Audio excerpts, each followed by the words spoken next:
రంగస్థలం వైపు సీరియస్గా ఎప్పుడు వెళ్ళారు? సినిమాలకి ఇక్కడ మా ఊరు వాళ్ళే సినిమా తీస్తూ నన్ను అసిస్టెంట్ డైరెక్టర్గా పనిచేయమన్నారు, శ్రీమతి అని. ఓకే. అందులో శారద, కాంతారావు వాళ్ళన్నారు. షూటింగ్ చేస్తున్నప్పుడు అందులో సన్నివేశం ఏంటంటే, అమ్మాయి ప్రేమించింది, అతను చనిపోయాడని ఈమె ముండము అంతే బొట్టు తీసేసి కూర్చుంది. అమ్మలక్కలు వచ్చేసి బొట్టు పెట్టి వద్దు అనింది. వాళ్ళు అనుకుంటూ పోతారు, ఆయన ఎవనో ప్రేమించిందట, ఆయన పోయాడని ఈ ముండం మోసింది అనుకున్నారు. అది షాకింగ్గా వినింది. దానికి ముందు సీన్ తీయాలి, షాట్.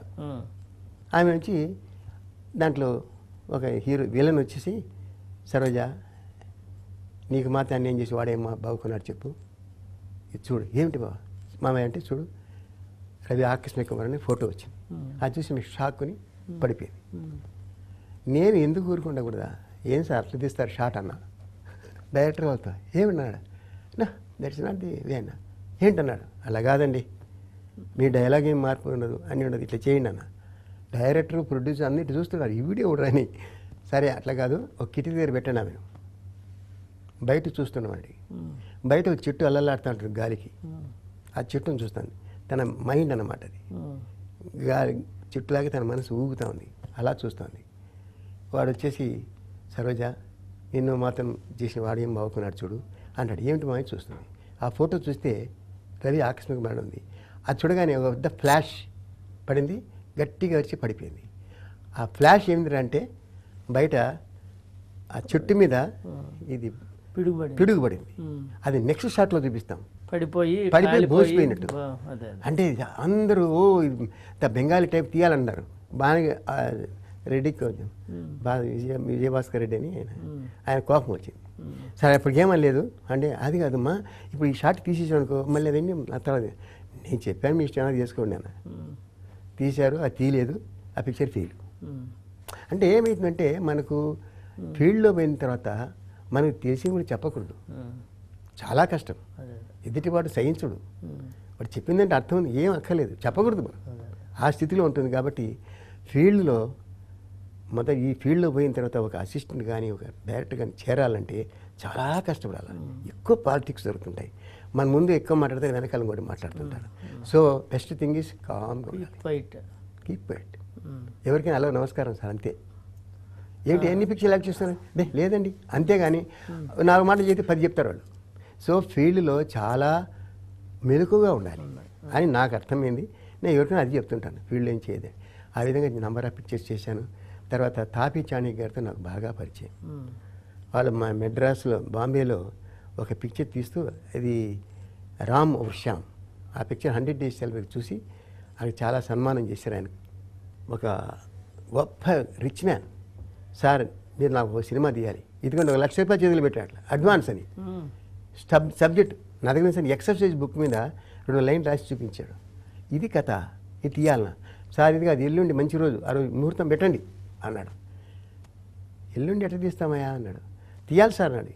ఏం సబ్జెక్టు అంటే, అమ్మాయి ఒక పూజారి కూతురు అంతే కదా, హీరో ఉంటాడు కదా. సరే వాడు బెంగాలీ వాడు తెచ్చాడు. సరే అని ఆ పూజారి వీళ్ళిద్దరికి దండం పెడుతుంటే దండ వేశారు, షాట్ తీశారు, అయిపోయింది. ఓపెనింగ్ షాట్ అయిపోయింది. ఇంటికి వచ్చి నాది ఏమిటి ఇదేం కథ అయ్యా అన్నాడు. ఏమి సార్ కథ బాగానే ఉంటుంది, ఎందుకు ఉండదు. ఓ థాట్ వచ్చిందంటే దాని వెనకాల ఏదో ఉంటుంది, అదేమిటో నువ్వు ఆలోచిస్తూ వస్తుంది, లేదంటే రాదు. ఏముంది ఆ కథలో ఉంది అన్నాడు.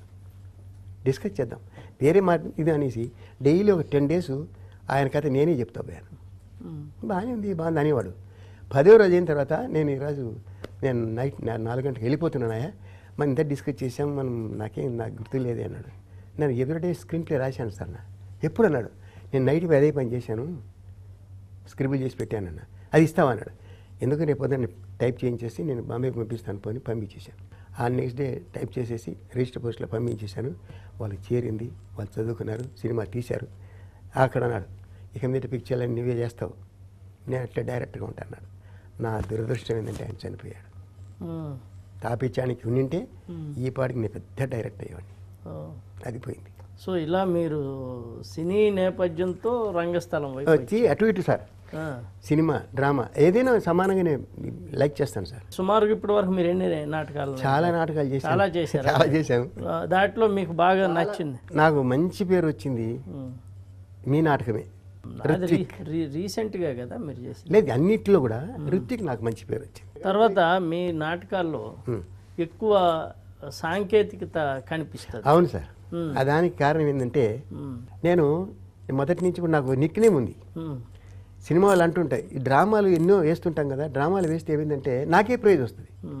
యాక్టరు నేను డైరెక్టర్ రెండు నాకే వస్తాయి ప్రైజ్. యాక్ట్ చేస్తాను, డైరెక్ట్ చేస్తాను, నాకు ప్రైజ్ దానికి వస్తుంది.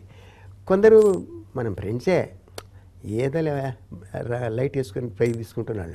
లైటింగ్ ఎక్కువ వాడతారు. అని నేను వాళ్ళకేం చెప్పలే, అంతవరకు బాగానే ఉంది. కానీ ఇంకొక మాట ఏమన్నారంటే, ఈయన దీపాలు పిచ్చే శాస్త్రి అన్నారు. అది నేను విన్నా, ఏం మాట్లాడలే. ఒక మీటింగ్లో, పెద్ద మీటింగ్లో నేను మాట్లాడాల్సి వచ్చింది లైటింగ్ మీద. అప్పుడు అన్నాను, నాకేం లైటింగ్ తెలియదండి, ఆ సందర్భానికి ఏముండాలో ఆలోచిస్తానంతే, అది బాగానే ఉంది. కానీ నాకు దీపాలయ పిచ్చే శాస్త్రి అనే పేరు వచ్చింది. ఆ విధంగా నేను నిజంగా గర్విస్తున్నాను. ఓహో, నా లైట్ సరిపోయింది కదా వాళ్ళు అన్నారు అనుకున్నాను. లైటింగ్ కూడా వాడాలి, లైటింగ్తో అని క్యారెక్టర్. ఎస్, అప్పుడు చెప్పాను సార్. లైటింగ్ యొక్క పర్పస్ ఏమిటంటే, సినిమాలో మనకు షార్ట్స్ ఉంటాయి, క్లోజప్స్ ఉంటాయి, లైటింగ్స్ ఉంటాయి. అవన్నీ చేస్తే కరెక్ట్గా ఫేస్ వస్తుంది. స్టేజ్లో అవన్నీ ఛాన్స్ ఉండవు. అక్కడ ఏం చేస్తామంటే లైటింగ్ని యూజ్ చేసుకోవాలి. లైటింగ్ యూజ్ చేస్తే వాళ్ళ అట్రాక్షన్ అంతా ఆ పాయింట్కి వస్తుంది. ఆ పాయింట్కి చూసినప్పుడే ఆ ప్రైజ్ వస్తుంది. సో నేను చేసిన ప్రతి డ్రామాలో కూడా లైటింగ్ యూజ్ చేస్తాను. ఎందుకంటే ఒక డైరెక్ట్ చేస్తున్నప్పుడు నలుగురు నటులు నటిస్తున్నారు కాదు, వాళ్ళకన్నా నేను సాంకేతికంగా నేను ముందు వెళ్ళిపోతుంటాను, అన్ని ఏర్పాటు చేస్తాను. సో ఆ విధంగా అట్లాంటిది ప్రైజ్ వచ్చేస్తాను. ఏమే కాంతం, ఆ అమ్మగారి నిధులు లేచిందా, ఎందుకు లేగత్తది, తెల్లవాళ్ళు నవల పుస్తకం జాగ్రత్త చేస్తుంది, తెల్ల తొంగుంటుంది, ఆయన అందులో అడిగేదే.